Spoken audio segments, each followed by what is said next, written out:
You know those trips you know you're going to be romanticizing for the rest of your life? This New York trip was that. Good morning. It is 4:30. 4:31. We are right on time. My flight leaves at 7. I have to park. I live 40-ish minutes from the airport. Oh, we're going to New York! I'm so freaking excited for this trip because this is a book trip.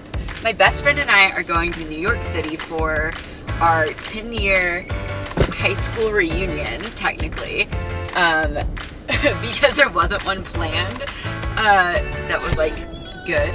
So we just decided to do our own. We're going for 4 days. We arrive Thursday. We have a bookstore day all day Friday. We have like kind of a chill show day on Saturday, and then we fly out early Sunday morning. Just so excited. Like, I have missed her so much. I love New York so much. Oh, it's gonna be so good, but it's so early. Jesus.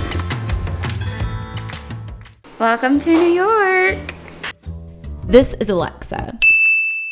She is one of the smartest and most hardworking people I know, and not to mention one of the funniest. In the past year, she's gotten her PhD, has had her first child, and has moved states while starting a new job. Honestly, I couldn't ask for a more loyal friend, and I'm so thankful to have her in my life. That evening, we had tickets for Sleep No More, and it was one of the best theater live show experiences I've ever had. You weren't allowed to have any phones, any bags, or anything on you to record the inside of Sleep No More, so it truly was a deeply immersive experience. It takes place in a hotel that is 5 stories, and the whole thing has been renovated for this show. You are given these really creepy masks to wear if you aren't a performer. I followed a different character each time, and when I say followed, I mean these characters are sprinting. They're running up and down stairs. You have to be running after them. Overall, it was so immersive. The actors were amazing. But let's get back to books.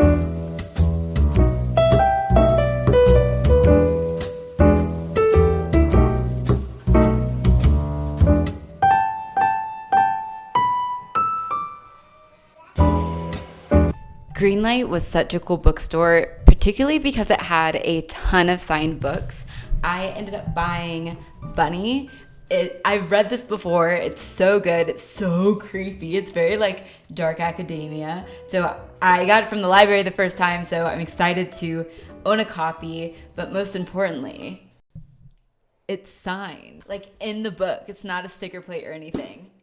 So cool. The Ripped Bodice recently opened in New York after a long-standing location in LA, which I went to this summer, and I think their New York location is way cooler. One of the things they are known for is these beautiful displays of books. This bookstore is exclusively romance, and in the year of the Barbie, it just feels like it celebrates girlhood so well. It's super inclusive, and it just felt so warm and loving. They have so many cool themed items there though. Like, I had so much self-control to not buy them, and I'm not like a thing person. That's how you know they're good. I did end up buying this trope tee though. It's actually so good too. It's loose leaf. I just cracked up when I looked at it.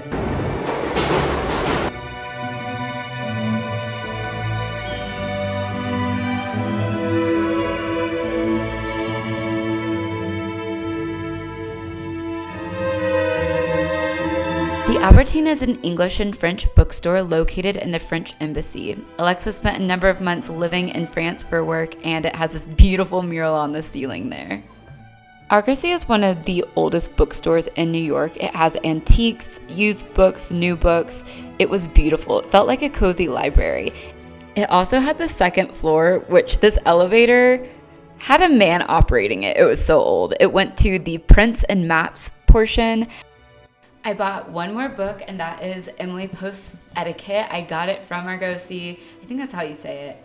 And I am obsessed. This is one of the revisions, but it was revised by Emily Post's daughter-in-law, and it was published in the 1960s, so it is vintage.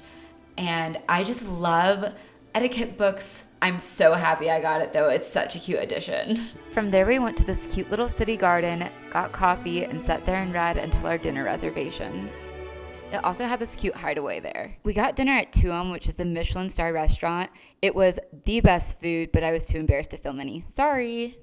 We ended the night at the book club, which is a coffee/bar and a bookstore. We got drinks there and met up with the friends who were hosting us. It was such a nice end to the evening.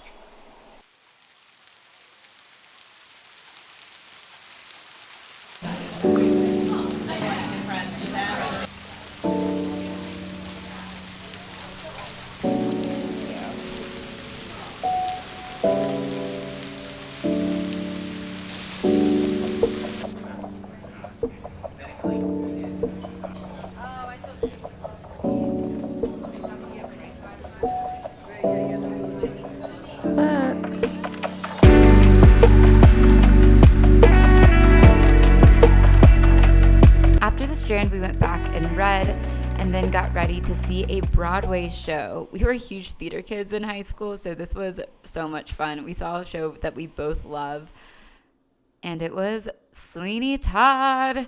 It was with Josh Groban, and honestly, he was a weird Sweeney Todd. We don't need to talk about it. And then the next morning, I caught a flight, had to leave at 5 a.m. It was so early, and read crashed at midnight.